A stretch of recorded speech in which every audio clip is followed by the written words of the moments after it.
At ngayon nakikita na naman natin ang mga putukan sa ating mga paaralan. Yan po ang nangyayari kapag wala kayong intelligence funds na po pwedeng magamit para maiwasan itong mga barilan sa ating mga eskwelahan. Sa tingin ko, kaya nga walang ganyang barilan sa panahon na DepEd Secretary si Inday Sara Duterte ay dahil meron nga siyang mga intelligence funds na nagamit para maiwasan ang ganitong mga barilan sa mga eskwelahan na nangyayari ngayon na parang lantad na sa ating lipunan sa ngayong panahon na hindi na DepEd Secretary si VP Sara, Congressman Abante, no? Na ang sinisisi niya ay yung Vice Presidente. What's up mga kababayan? Page trending here. Dito sa video natin ngayon ay ating panoorin itong one-on-one interview kay Harry Roque. Kahapon lamang ay nag-trending itong winika ni Congressman Fake Pastor Abante na kasalanan di umano ng ating Vice Presidente na si Sara Duterte ang mga nangyaring pagbaha na dinamay pa ang Diyos sa nasabing issue na ito. Kung kaya naman hindi maiwasan sabihin ni Attorney Harry Roque na nakakahiya itong si Congressman Abante bilang Kristiyano, nasabing pastor pa naman pero isa rin sa mga magnanakaw. Pero bago ang lahat, huwag niyo po sana kalimutang mag-like at subscribe para updated ka sa mga uploads ko araw-araw. At yun na nga mga kababayan, ngayong ang bumabaha kita naman na talagang ghost project ang nangyari dito sa flood control. Na ngayon sa taong 2027 may allotted na 107 billion pesos na flood control na naman. Naku naman po. Grabing panloloko na talaga ang ginagawa ng mga bangag. Kung kaya naman hindi ko na patatagalin pa, heto na ang buong video. Laging nasusubukan at fina-fact check mismo ng kalikasan attorney ang gobyernong ito. Kung maalala nyo po, 2024 nang ipinagmalaki sa SONA mismo ng presidente, 5,500 na mga flood control projects na raw ang natapos. After noon, mga ilang buwan o ilang linggo, nag-fact check ang kalikasan, kaliwat ka ng mga pagbaha. 2025, narinig natin yung mahiya naman kayo. Tapos after noon, meron na mga pahayag sila na kesyo may parte daw sa Quezon City, na hindi na daw abot sa tuhod yung baha. Di ko lang alam kaninong tuhod. Sabi ko nga kanina, baka sa dinosaur na tuhod yung level.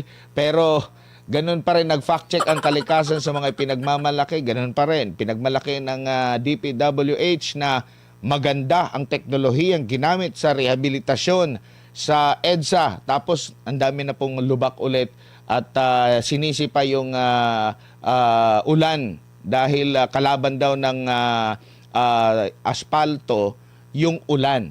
Lagyan natin ng bubong siguro yung EDSA. Ano ba ang masasabi niyo po dito, Attorney Harry? Well, nakakalungkot, kasi hindi lang nature fact check yan dun sa kawalan ng mga proyekto na para maibsan ang problema ng pagbabaha taon-taon sa ating bayan. Kung hindi, ito na rin ang patunay na hindi nakakarating talaga sa mga flood control projects ang trilyones na salapi galing sa kaban ng bayan, para nga mapakinabangan ng taong bayan. Hindi lang siya fact check, kung hindi reminder sa ating mga mamamayan hanggang kailan kayo magtitiis sa gobyerno na kinukurakot ang pondo imbis na makarating para magkaroon ng benepisyo ang taong bayan. Kasama ulit ang flood control sa may budget sa 2027. Sa tingin nyo po, panatag na ang taong bayan, nawala na yung mga agam-agam ng taong bayan, kumbaga nasolusyonan na ng gobyerno yung ikinagalit ng taong bayan na nangyaring malawakang korupsyon dahil sa flood control at okay na manumbalik ito muli, attorney. Sa totoo lang, bagamat sinasabi nila na 107 billion lamang ang nakalaan para sa flood control project, hindi po yan totoo. Kasi napakadami pong mga proyekto na nasa iba't ibang rehiyon na at ibang mga distrito na para sa flood control. So kung isusuma total mo yan, siguro po aabot yan ng 1 trilyon na naman dahil 7 trilyon ang proposed budget ng gobyerno. Wala pa po akong panahon para busisiin itong national budget neto, yung proposed NEP, pero sa tingin ko po, aabot na naman yan sa 1 trilyon. Ang pinagtataka ko nga po, di ba minsan may nagsabi na ang nangangalang Zaldico na 100 billion worth of flood control projects ang na-insert ng presidente sa pangtaunang budget. Nagkataon naman, ang dineklara nila na halaga para sa flood control ay 107 billion. Ito ba'y para lamang sa presidente? Dahil sa tingin ko po, imposible na 107 billion lang po nakalaan para sa flood control. That is more like 1 trillion, pero hindi mo po yan makikita sa single line appropriation. Nandun po yan sa iba't ibang proyekto sa iba't ibang lugar. No? So ang ibig sabihin nito, wala pang napaparusahan sa flood control, nagpapakabusog na naman po sila. At linilin lang tayo na para bagang sinasabi nila, kakaunti na lang ang pondo na nakalaan sa flood control, gayong ang sigurado ako, hindi po yan bababa siguro sa 1 trilyon. Pinagmamalaki ng administrasyong ito na nag-umpisa daw ang pagkakadiskubre at aksyon laban sa korupsyon, no, during sa kasalukuyang administrasyon. No, ngayon po, kahapon ata kung di ako nagkakamali, si Congressman Toby Chanco medyo pumalag sa Kamara mismo kasi nais niya na magkaroon ng pre-plenary na diskusyon, pagbusisi na sa budget ng House of Representatives. Kasi sa nakalipas na mga budget, laging nadadagdagan yung NEP nila. In fact, noong 2024 ata, kung di ako nagkakamali, mas mahigit pa sa NEP ang naidagdag, no, sa GAA. Tapos last 2025 or 2026 din, this year, ganun din. So nais niya na bakit daw pag ibang mga ahensya pinapagalitan pa nga ng Kamara, lalo na pag hindi dumating yung punong kalihim ng isang ahensya doon sa parte ng pagbusisi sa budget. Pero sila na nasa House of Representatives, ayaw nila. Bakit parang naghihingi nga siya ng malinaw na kasagutan kahapon kung kailan ba? Hindi sila nag-no, hindi rin sila nag-yes doon sa panukala ni Congressman Toby Chanco. Asa na ang transparency? Attorney, ano masasabi niyo po dito? Well, tama naman yung panawagan ni Congressman Tiangco, no? Bagamat minsan nalulula ako sa kanya, nahihelo ako sa kanya dahil minsan siya ay aktibo laban sa korupsyon pag ito ay laban kay Martin Romualdez, pero tahimik naman siya pag laban kay Presidente Marcos Jr. mismo. No?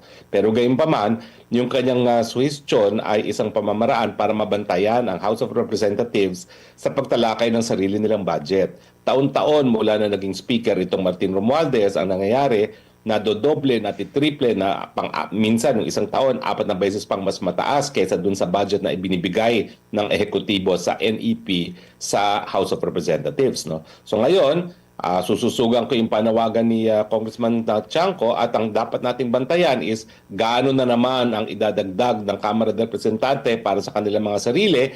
Sana naman ito ay matigil na dahil wala na naman si Romualdez bilang isang House Speaker. No? Pero sa tingin ko, ay tagaan nyo sa bato, tataasan pa rin ng mga congressman at mga senatong sa kanilang sariling mga budget. Opo, at nabanggit din niya na dapat din kasama sa GAA, lalo na for next year, na mailathala yung mga proyekto at nang makita na mismo ng ordinaryong mga Pilipino yung mga proyekto at nang sila ay makasingil na. Hindi kagaya ng nangyari nitong nakalipas kung kailan nagkaroon ng kontrobersya, doon nagtayo ng website, doon na humihingi ng tulong sa taong bayan patungkol dito sa kung meron bang anomalya, ghost project ba, asa na yung confidential funds na bilyon-bilyong piso kasi ang huli naman pala hihingi pa rin ng tulong sa taong bayan para mas madali yung accountability, yung transparency. Pag nakita nila na okay, meron palang approved na proyekto dito, asa na itong kalsada, asa na itong flood control. Parang matagal na rin daw yung ipinanukala pero hindi pa rin na isa katuparan po, attorney. Anong masasabi niyo po? Well, dapat talaga magamit natin ang teknolohiya ng internet ngayon at ng online publication para alam ng tao kung ano yung mga proyekto na nasa kanila kung mga distrito at ang mabantayan. Kung ito nga ay magiging ghost project o kung ito nga ay magiging substandard. Kaya lang, ang paborito ng mga congressman at senatong ay flood control project kasi nga naman, hindi mo makikita talaga kung sila ay nag-dredging, kung sinasabing dredging yan, o kung sila ay gumawa talaga ng mga mitigating construction, no, sa ilalim ng karagatan, no, o sa ilalim ng tubig. Kaya nga, importante na magkaroon din tayo ng mekanismo na mag-o-audit ng mga flood control projects dahil meron naman po yung mga pamamaraan. No? For instance, kung dredging yan, dapat meron nagmamonitor kung ilang tonelada ng putik o basura ang natanggal nila sa mga estero nang sa ganoon, masigurado naman tayo na hindi lamang pakitang taong ginagawa ng mga kontratista para dito sa mga flood control project nang sa ganon si Senatong at si Congressman na makakuha ng pinakamalaking porsyento na nakalaan sana para sa flood control projects. Opo. Ang 2027 budget, binansagan din na election budget, attorney. Paano po kaya natin na role ng taong bayan, ordinaryong tao, sino kaya maninindigan na mapupunta sa tama at hindi sa interest ng mga politiko for 2028 election itong pondo po na ito? Well, siguradong sigurado yan dahil lahat naman sila ay muling hihingin ng mandato sa taong bayan at muling mamimili ng boto. Kaya siguradong sigurado ako na ito ay isang election budget, no, in aid of election ng mga senatong at congressman dahil diyan naman nila kinukuha sa mga proyektong gobyerno ang kanilang mga kurakot, no, na gagamitin rin pambili ng boto. Unang-una po, no, pansinin ninyo na doble na ang confidential fund ng presidente ngayon. Taon-taon, 5 billion. Ngayon, 10 billion. Yan po ay isang pamamaraan para makabigay ng pondo ang presidente dun sa kanyang mga kakampihan. Nandiyan na nga po yung sinabi kong 107 billion na flood control project na sa tingin ko ay katiting lamang ng lahat ng mga flood control project. Sa ang duda ko, yung 107 billion na yan ay insertion ng Office of the President. Of course, wala na magkukumpirma ngayon dyan dahil wala na si Zaldico, no? Pero sa takdang panahon, lalabas at lalabas din yan. At bukod pa dyan, dahil nga po naging 7 trillion na ang budget, tumaas na naman po ang pantaon ng budget natin, hindi pa rin tinanggal ang mga unprogrammed funds sa pinanggagalingan din ng mga kinukurakot ng mga politiko. At sigurado po ako dahil ito na naman ay isang record budget para sa Pilipinas, record kakurakutan na naman ang gagawin ng mga senatong at congressman. Kasama na po ang Office of the President. Sa mahabang panahon, lagi tayong umuutang, attorney, tapos hindi pa maganda yung ating ekonomiya. Sa mahabang panahon, laging kulang yung nakokolekta natin kumpara doon sa ating paggagamitan ng pondo. So, tingin nyo po, mas lalala pa yung takbo ng ating ekonomiya sa mga susunod. Kawawa ang susunod na administrasyon po na hawak po, attorney, kung gano'n ang mangyayari. Nangyayari na po ngayon yan. Hindi pa po yan mangyayari. Nararamdaman na po natin yan dahil yung ating pag-unlad ay napakabagal na. Ni minsan, hindi naging ganitong kabagal sa panahon ni Tatay Digong except nung panahon ng COVID na alam naman natin bumagsak ang lahat sa buong daigdig. Pero matapos at bago mag-COVID, hindi ganitong kahina ang paglago ng ating ekonomiya. 2 point something lamang ang paglago ng ating GDP sa nakalipas na quarter. No? Ibig sabihin, talagang lumulobong pangungutang dahil kakaunti ang kinikita ng ating ekonomiya at syempre para makahanap ng pera para ponduhan yung mga kukurakuti ng mga politiko, mangungutang na naman tayo. Bagamat sinasabi nila na walang masama sa pangungutang, kinakailangan bantayan natin na yung kinikita natin bilang isang ekonomiya ay sapat para bayaran man lang yung mga interes ng ating mga pinangungutang. No? At dumarating na tayo sa punto na delikado na baka hindi na natin mabayaran pati interes sa laki ng inuutang at ang nakapagtataka nga, bagamat umutang din ng Duterte administration sa panahon ng COVID, diyan naman ay naintindihan ng taong bayan dahil kinakailangan ng mga iba't ibang bagay para isalba ang buhay ng ating mga mamamayan. Ngayon, wala namang napakalaking gastusin na pinaghahandaan ng gobyernong ito, bukod siguro sa mga flood control projects na alam naman natin na pinanggagalingan ng kinukurakot ng mga politiko. Opo. And sinasabi pa naman ng ating presidente, meron siyang handa siyang mag-endorse na magpapatuloy sa kanyang nasimulan. Attorney, dapat bang mabahala ang magiging katapat ng magiging pambato ng administrasyon for 2028 sa mapahayag na ito? Itaga nyo sa bato, no? Pero kung sino man ang i-endorsuhin ni Presidente, yan po ay kiss of death. Dahil ang endorsement power ng isang politiko depende rin kung siya pinagkakatiwalaan, yung approval and trust rating. Ang Marcos Jr. ngayon po, nung doon sa isang survey, ay umabot na sa negative 57 ang kanyang approval and trust rating. No? So wala na nagtitiwala, kaya ang sinasabi ko, yung kanyang endorso, kiss of death. Yan ay senyales na wag dapat iboto dahil yan ang magiging pagpapatuloy ng mga pulisiya ng Marcos Jr. na alam natin ay nagdudulot lamang ng kahirapan sa ating mga kababayan. At kung wala pa silang makikitang mabigat na magiging katunggali ng Vice Presidente, asahan natin mayroon pang mga at least 2 years na talagang kakastiguhin nila, kanilang sisiraan, babatuhan ng putik ang pangalawang Pangulo, attorney? Nangyayari na nga yan dyan sa nakikita nating impeachment trial, no? Na lahat na ng putik ay binabato nila pero hindi naman tumatabla, no? Gaya nung mga sinasabi nila pangungurakot ng 125 million in confidential funds, hanggang ngayon wala pa silang napapakitang ebidensya na itong halagang ito ay personal na tinanggap ni BP Sara at ginastos para sa kanyang mga personal na pangangailangan o di naman kaya ay kinurakot. Hanggang ngayon, matapos ang 16 days of trial and hundreds of millions of pesos dahil kada hearing ay 25 million, wala pa sila napapakita na kahit anong ebidensya na nangurakot si BP Sara. Kaya nga po, asahan natin na kung hindi sila maging matagumpay dito sa impeachment, pupunta naman sila sa plan B nila at yan ang NOL. No? Dahil alam nila na kung tatakbo si Inday Sara, kahit sino pang kandidato, hindi mananalo kay Inday Sara. Dahil ang desisyon ng taong bayan ay nakabase doon sa sakit ng kanilang mga tiyan dahil sila ay nagugutom. No? Kaya kahit sino pang kandidato, other than ang kandidato ng oposisyon na si Inday Sara Duterte, sa tingin ko, walang kapanapanalo. At kaya nga po nakakatakot na baka dahil dito, kung hindi sila magtatagumpay sa impeachment, ay pupunta sila sa Plan B at yan nga po ang NOL. Opo, dito na tayo na pag-uusapan yung impeachment, attorney. Inilatag po nila ang tinagurian ng hostile witness. Meron po ba silang napiga?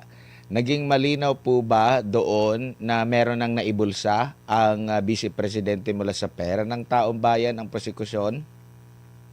Yun nga po ang nakapagtataka. Bakit pa nila ginawang hostile witness itong si Acosta? No? Ang hostile witness kasi ay hindi voluntaryong magbibigay testimonya para sa prosekusyon dahil nung minsan ay meron na siyang nagawang testimonya sa pamamagitan ng sinumpaang sanaysay na pabor kay BP Sara. So hindi ko alam kung bakit umasa sila na meron silang mahihita na kahit anong ebidensya na magagamit labang kay Inday Sara Duterte sa testimonya ni Miss Acosta. No?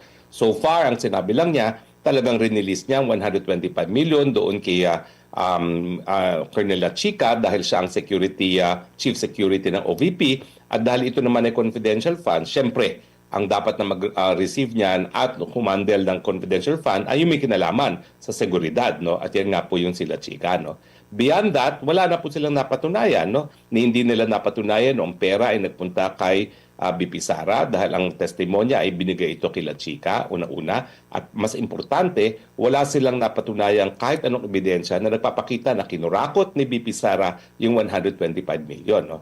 Pati yung paglalaanan ng confidential fund, yan naman talaga ay nasa decision din ng ating Vice Presidente at wala silang napakita na kahit anong regulasyon na nalabag sa pag-release ng pera na yan at sa paggastos ng pera na yan.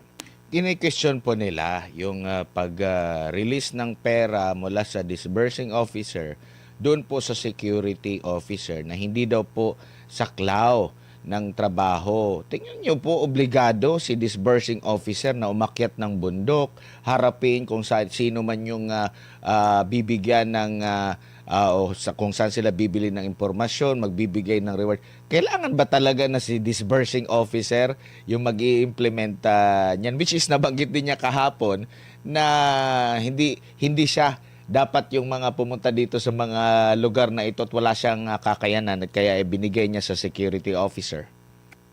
Kalokohan nga po yung teorya ng prosecution na dapat si Acosta mismo nagbigay dun sa mga confidential informants. Unang-una, tama po siya, no? Hindi yung trabaho yan. Ang trabaho niya nasa opisina lang. Hindi siya dapat namumundok. No? Pangalawa, yan po ay may kinalaman sa national security at wala naman siyang kahit anong kaalaman sa national security. At siguro naman ang isang chief of security na sigurado ko ay isang PMAer ay mas matindi ang kaalaman pagdating sa national security. No? Sa akin po, tama na ang pondo para sa confidential fund ay ipinarelease dun sa head of security dahil siya nakakaintindi kung paano magagamit ang confidential fund para nga po pangalagaan ang national security ng ating bayan.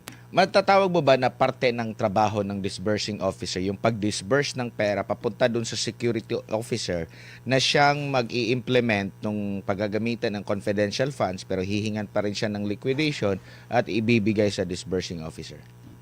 Hindi po yan katungkulan ng disbursing officer. Ang katungkulan niya is disburse ang pera kung kanino talaga lawfully inutos ng Vice President kung kanino i-disburse ang pera. Yun lang po ang trabaho niya at nagawa na niya. Opo. Dito naman po sa laging pag-question nila na ang OVP, ang DepEd, hindi kailangan ng confidential fund. Kung kini-question nila ito, dapat questionin din nila yung nag-approve din nito pero hindi natin naririnig yung pag-question na yun, attorney. Well, hindi lang po yun. No? Nakakalimutan nila ng mga panahon na yun, nasa NTF-LTAC si VP Sara no, bilang isang Vice President. So kasama sa kanyang katungkulan na itinalaga sa kanya ng Presidente bilang bahagi ng NTF-LTAC ay labanan talaga ang mga banta sa ating seguridad na nanggagaling sa teroristang grupo na CPP-NPA na siyang ginawa naman ni VP Sara. At ngayon nakikita na naman natin ang mga putukan sa ating mga paaralan. Yan po ang nangyayari kapag wala kayong intelligence funds na po pwedeng magamit para maiwasan itong mga barilan sa ating mga eskwelahan. Sa tingin ko, kaya nga walang ganyang barilan sa panahon ng DepEd Secretary si Inday Sara Duterte ay dahil meron nga siyang mga intelligence funds na nagamit para maiwasan ang ganitong mga barilan sa mga eskwelahan na nangyayari ngayon na parang lantad na sa ating lipunan sa ngayong panahon na hindi na DepEd Secretary si VP Sara. Opo. So, attorney, tingin nyo po yung simulation na sinasabi ng prosecution, may pinakita silang AI-generated na mga larawan, nagdala pa sila ng mga bundle na example ng pera para ipakita, isinilarawan nila kung ganito ba, ganito, ganyan. Relevant ba yun? Lalo na doon sa issue ng may ninakaw ang Vice Presidente na pera ng taong bayan na kanilang akusasyon? Wala pong relevance yan at hindi rin po yan material, no? Kung ano yung pinaglagyan ng pera, no? Yung ginawa naman po nila, inamin naman po nila na AI lang yan at pinasinungalingan nung witness mismo na si Acosta. Ang sabi niya, linagay yan sa 4 na bag. At sa tingin ko naman, ako nakakita na ako ng isang 40 million sa isang malaking maleta. Tama naman ang sinasabi nung ni Miss Acosta dahil ang 125, kakasya na yan sa 4 na bag lamang. Meron pa silang parang gustong naratibo na parang minadali yung pagre-release ng pera. Gusto pa nilang ilagay sa bibig ng witness na minadali pero ang term na ginamit ng witness sumunod o naayon naman sa tamang proseso. Attorney, ano masasabi niyo po dito?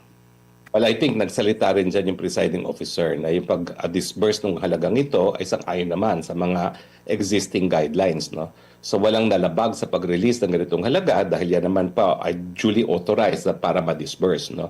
So I think nanggaling na yan sa presiding officer na walang issue dyan. Sa next na SDO, attorney, tingin nyo magiging ganito pa rin yung magiging takbo? Hindi pa rin nila ma-i-establish direkta na merong ginawang mali ang pangalawang Pangulo. Kasi ang sa kanila, basta inutos ng Pangulo, yun na yun, may kasalanan na ang Pangulo. Well, ako talagang tingin ko nag-aaksaya sila ng oras sa pagpapatawag ng hostile witness. Kaya nga hostile, hindi mo asahan na magbigay ebidensya yan laban kay Vice President. No? Kaya naman po pwede kang magkaroon ng leeway such as asking leading questions. No? Pero dahil hostile nga sila, wag sila umasa na may makukuha sila, may mahihita sila sa testimonya nitong si Miss Acosta. Opo. Sa ngayon po ba kayo nalimitahan yung pagsasalita ng mga involved sa impeachment, lalo na either public or private prosecutor, sa depensa, na pag-usapan? Kasi napapansin natin, lalo na sa prosecutor, talagang grabe yung banat nila, no? Pati umabot sa panig ng defense panel, binabanata na talaga nila. Pero pag makikinig ka naman sa press con sa kabila, wala lang.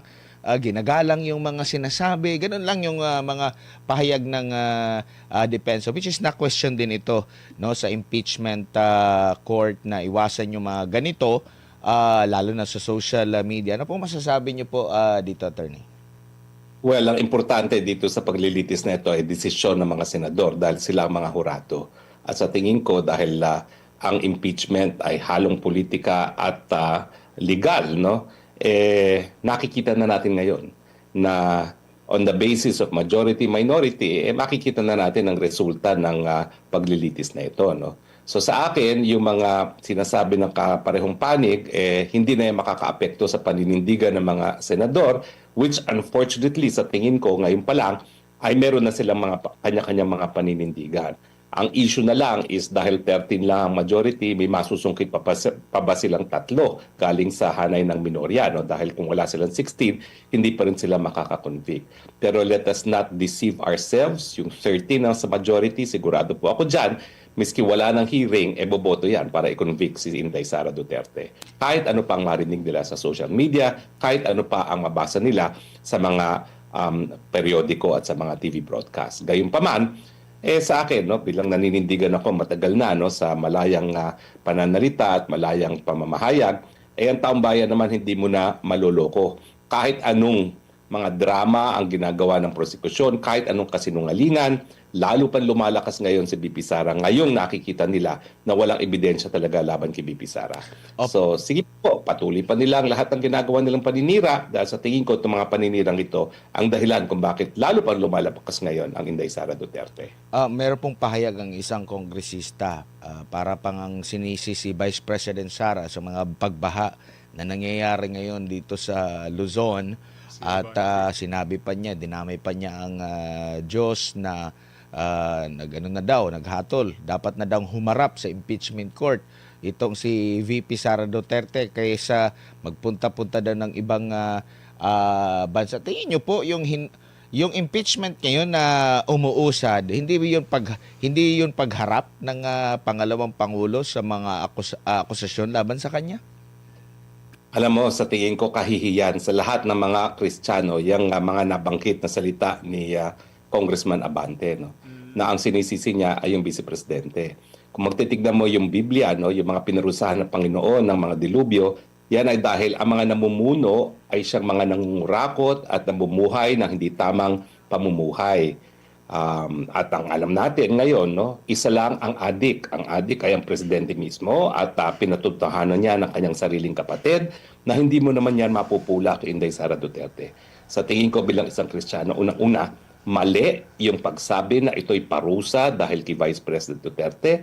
If at all, kung babasahin mong Biblia, ang mga dilubyo ay parusa doon sa mga namumuno na nagkakaroon ng buhay na hindi sang-ayon sa Biblia, no? Yung mga nangungurakot, yung mga sinisira ang templo ng Diyos, ang ating mga katawan, at ang tingin ko nga, dapat tayo magdasal dahil ang mga kasalanan ng ating mga mamumuno, hindi natin po pwedeng baliwalain na yung galit ng kalikasan, baka may kinalaman dito. Pero para sisihin si Inday Sara Duterte, wala pong basihan yan.